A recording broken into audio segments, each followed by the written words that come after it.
Well, good morning, everyone. 8:38 is the time. Another live look over the Kansas City Metro. City of Fountains looking pretty good. You can see a little bit of it compared to where we were yesterday with the humidity and all that cloud cover, bringing in a few isolated showers out there. But that was the good news about yesterday, was that cloud cover. You know, we were talking about getting into temperatures in the upper 90s, feel like temperatures near 110 degrees, but because of that cloud deck, that moisture allowing us to see more of that cloud content, well, we only got to about 92 degrees. That was the good news. I'm hoping we're going to have that same scenario as we move forward into this afternoon. Good morning to you guys. Storm Track 5 meteorologist Greg Bennett here live in our KCTV5 newsroom. There's a lot going on today that we need to discuss. It's going to be more of a double header for us.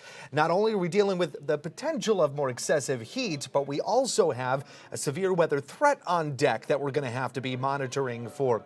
But let's go ahead and get into the facts. What we know right now in regards to this afternoon. The first thing foremost is going to be definitely that excessive heat warning. We've got that now officially across the entire viewing area, and that came down the line for us late yesterday afternoon. Storm Track 5 meteorologists, both Warren Sears and Alina Lee, brought it to you live to show you that update, and it definitely impacted all of us, especially for folks further down to the south, where we saw a little less of that cloud content towards Garnett and Racine, and they were actually able to reach to those feel-like temperatures above 105 degrees. It was still a rather steamy afternoon yesterday, but not as aggressive as what we thought it was going to be, and I still call that a win, to be quite honest. Well, today alone, there is still that threat that we're going to get in to some major heat out there. Just for example, we could be dealing with at least 10 to 15 degrees above average with our temperatures, our average high temperatures, which are mainly between about 88 to 90 degrees.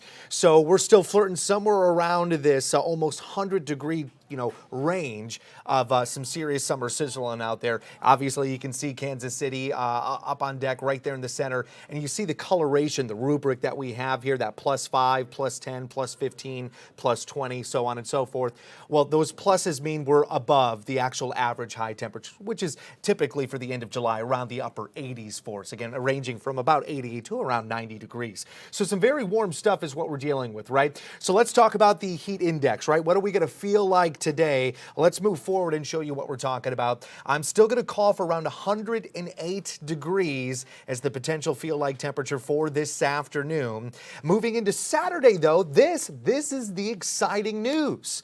We start to see a tapering down effect with these temperatures, right? Again, these are feel-likes. We'll go on Saturday to a feel-like of maybe 101, and then finally by Sunday, about 94 degrees. And that's kind of on the high side, to tell you the truth, of where we could be on our Sunday afternoon for that feel-like temperature.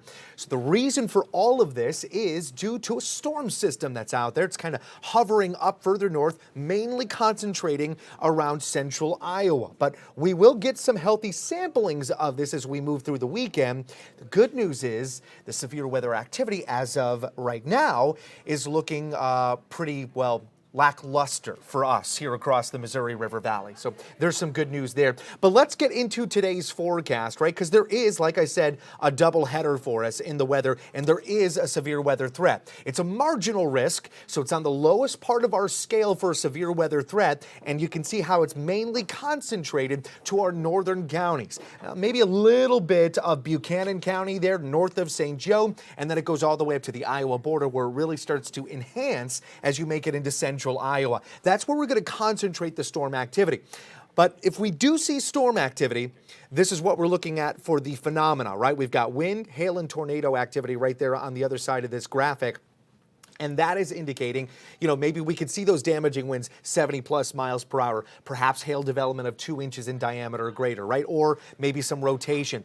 Everything is very much on the lower side, because what we do have, even though we're under that marginal risk, is a very isolated chance to see those storms pop at this time. And even so, it's looking more likely towards the way end of the day, perhaps making it into more so the early morning time frame of our Saturday in these locations. All right.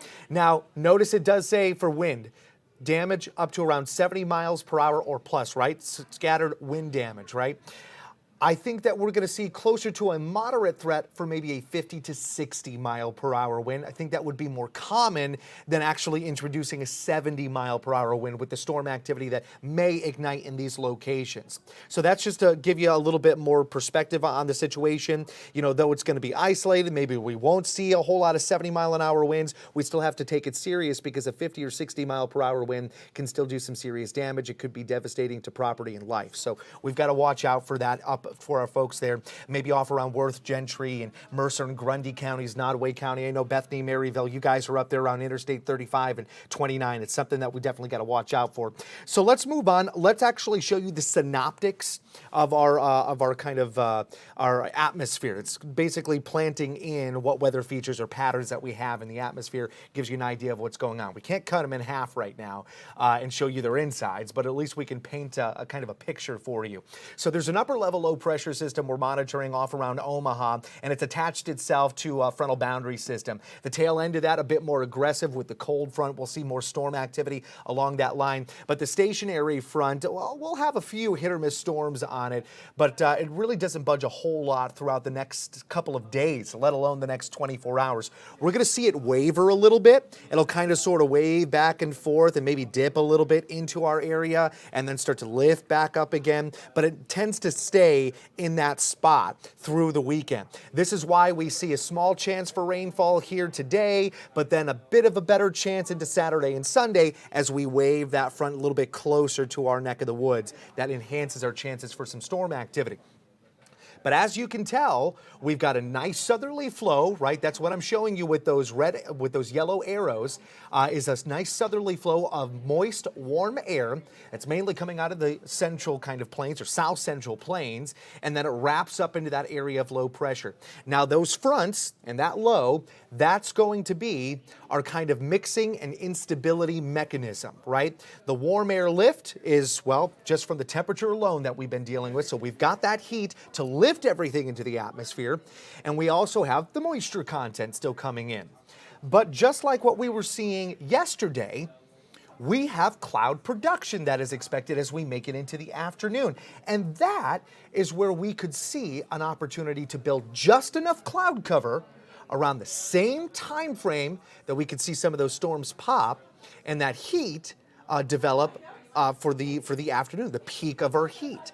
So if we get this cloud cover in at the right time, we may not have to worry about dealing with 98 or 97 degrees as an air temperature and feel like temperatures around 107 or 108. It may be down towards 91 or 92 degrees depending on that cloud content. Now, so far, we have seen the models wave just a little bit from earlier this morning and breaking that cloud content just a tad, but it's still looking rather healthy right now for late in the day into the early evening. So I think that's good news on our side. But I do not want to put all my weight, all my eggs in one basket, all right? As a meteorologist and being around here and forecasting across the country from one end literally to the other, I think this is something that we should definitely prepare for heat for and hope that we actually see slightly cooler conditions, all right? So I want you to be ready for that summer sizzle that we're going to be dealing with, that excessive heat kind of situation involved in the area, because we've got those excessive heat warnings in place for us, right, across the entire viewing area. And I want you to be ready to see those upper 90s to the forecast, which may lead to about 10 to 15 degrees above average for us overall. And of course, with that being said, going back to those feel-like conditions, right, of potentially up to 108 degrees within the metro. So I want you to be wary of that. Heat stroke, heat exhaustion, heat cramps, major concerns for us that we need to navigate and be prepared for. Taking plenty of breaks in the AC and shaded areas, that's the way to go here. And, you know, I know it's just been like a broken record these past several days, but we just want to make sure that everybody is still on the same page, that they still have to stay alert to this kind of stuff, because you may be out there, perhaps you want to get some yard work done, you want to mow that lawn. I know it's getting kind of shaggy because we have been seeing rainfall here in the forecast. It's actually been rolling on in even with this heat and humidity. You know, just about 15 or 20 minutes of just pushing that lawnmower in your backyard in direct sunlight can get you getting kind of dizzy, maybe even seeing those spots, and that's indicative of heat exhaustion. especially if you're not sweating, that might be signs of heat stroke, which can be deadly. So we want to make sure that we notice those signs and we do the proper thing to alleviate the situation of maybe going to the hospital, right? We don't want to do that. We want to make sure that you're staying safe. That's why we do what we do here, right? Especially when it comes down to inclement weather. And this is inclement weather. All right, so obviously you're seeing the tapering trend here for both Saturday and Sunday. So I'm going to scroll all the way down in my graphics here. It's going to take me just a quick second. And we are going to discuss the weekend. I think that's well worthwhile, right? Obviously, we're on Friday. We're looking to taper down with the feel-like temperatures. I'm excited about that because that means it should be a bit better to be outdoors for longer periods of time. Yeah, maybe we could actually have a weekend that we can enjoy. So let's find that weekend forecast and pop that in for you. And I just found it in our graphics. We're going to get into it. There's going to be a little bit of a pause to show you the beautiful city with sunny skies out there. And then let's bring on in that weekend forecast. All right, I know. You're seeing the icons. I get it. But, you know, once we get to about a 30% chance, we really do like to show that icon of maybe what kind of inclement weather we're looking at. And so far, if we do see it, it's more of a scattered shower threat for our Saturday. And we could actually embed a couple of thunder boomers out there for our Sunday forecast. We're actually going to get into that for the regional forecast. I'll show you that with our model runs. I'll show you the Euro model, which is actually pretty good about extended outlook, seeing more into the future. In just a second. But these are what your air temperatures are looking like. So we're looking at about 95 degrees for the high on Saturday, which puts us at about 101 for the feel-like temperature, and then Sunday's forecast dropping down to 89 degrees. That's just about seasonal for us. That's really where we should be for this time of year. So that's the good news here. Maybe you're going to be heading out to the lake. Maybe off towards the north, maybe Smithville Lake, perhaps down to the south. You might head on over to Lake of the Ozarks. I've got that forecast for you, too. Let's talk about that, too. Saturday, Sunday, Monday, not looking great here off to the north. We're actually looking to bring in those showers and storms from the north, and then they depreciate and kind of sort of dissipate as they move further south. So you're actually looking at a better chance for wet weather up around Smithville Lake as we move forward throughout the weekend. Take that into consideration. Like perhaps Sunday, for example, it's more likely a 30 to 40% chance for shower and storm activity rather than just maybe a 30% chance like we're looking at here around the metro. Okay, 89 degrees. We'll bump back up to 92 there on Monday, but all kind of sort of in the wheelhouse of seasonal. Let's move a little bit further south, head on over towards Lake of the Ozarks. Always a popular place to go for the weekend, especially as we're winding down the summer vacation scenario for the kids, because back to school shopping is literally next week for tax-free shopping, and it's on the Missouri side. So there you go. We're looking at a drier trend for Saturday because we're taking time with that wet weather to get in, but it finally knocks on the door of Lake of the Ozarks by Sunday and continues into Monday. And it's looking to be more likely to amp up as thunderstorm activity. There's a bit more moisture content in this area to maybe bring in some more aggressive storms. So heads up to that, and notice yet again, we're keeping those temperatures on the seasonal side, right? All right. We're going to check out that regional forecast for wet weather because we want to get into the weekend, get a little bit more detail on that 30% chance for storm activity. So let's get involved with that right now. And I've got this as the Euro model that we like to use. This is literally a European-based forecast model run. And I know you're thinking, okay, wait a minute, we're in the United States, so why in the world will we use something from Europe? Well, scientists are good anywhere across the globe, let alone just here in the United States. And I got to admit, the European model run and the algorithms that they use pretty good at predicting inclement weather here for the U.S., which is why we like to use it sometimes. So let's get involved with it right now and show you where we're at with the rainfall chances. Moving through Friday, let's kind of sort of push on through and get into Saturday. There's our Saturday morning on the Euro. Not much going on here for the mid-morning now. That's definitely some good news. All of a sudden, around 11 a.m., we start to see a couple of maybe perhaps pop-up showers. This could be just more dense cloud cover, not necessarily getting into the rainfall. It does build, though, as we make it closer to around lunchtime. And then as we make it on into about 1 or 2 o'clock in the afternoon, there's where we start to see that 30% of rainfall kind of sort of pick up for us, right? Darker the green, the better chances that that's going to be some wet weather for us. Not necessarily thunderstorms, but I wouldn't be surprised if we get a couple of isolated run-of-the-mill storms in this kind of a situation, right? So it's looking more late afternoon for Saturday, and it looks to be more north of I-70 at this time. That's what we're seeing, and that makes perfect sense for us because we've got that storm system to the north of us, around Iowa. And remember, I told you it was going to wave back and forth as we go through the next several days. So that's what we've got going on right now with that storm system.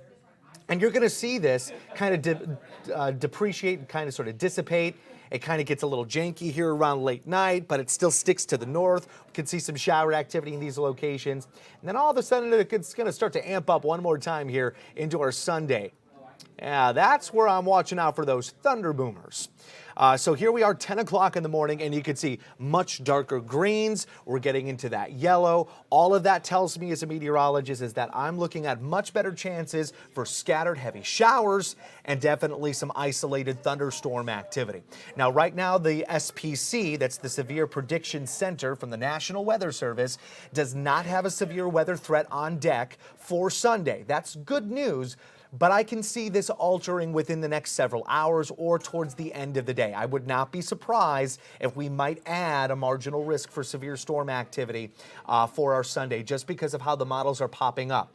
We're going to have to wait on this and get the new data. Again, we send up these anodes into the atmosphere using weather balloons. They collect data, temperature, pressure, moisture content, wind direction, wind speeds, pressures, and we take all of that data and then we put it into our algorithms and they shoot out different forecast model runs for us. So that does take time, and we're going to see several of these updates as we go through the next, really the next 12 hours. I believe our next one should be at noon, that we get the latest data in and we'll get new updates to our forecasts here. But at least as it stands right now, I don't have a severe weather threat for Sunday.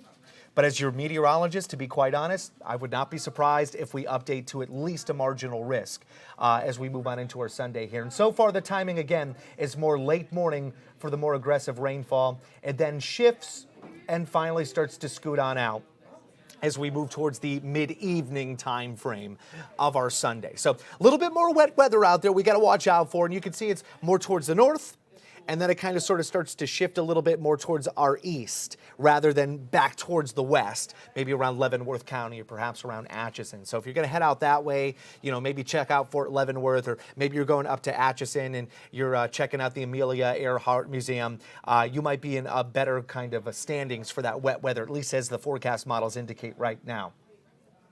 All right, guys, before I get going, I'm going to do one more recap here of where we're at, where we're sitting today with our storm threat and with our heat threat of the day. First and foremost, let's discuss, we have got ourselves an excessive heat warning in place. It's been in place for the past few days now, and it's still up. It has not kind of sort of wavered from late afternoon when we updated you first here with Storm Track 5 meteorologists, both Alina Lee and Warren Sears, doing a phenomenal job for us here to keep us posted on this heat. But the excessive heat warnings are still up until about 9 p.m. tonight.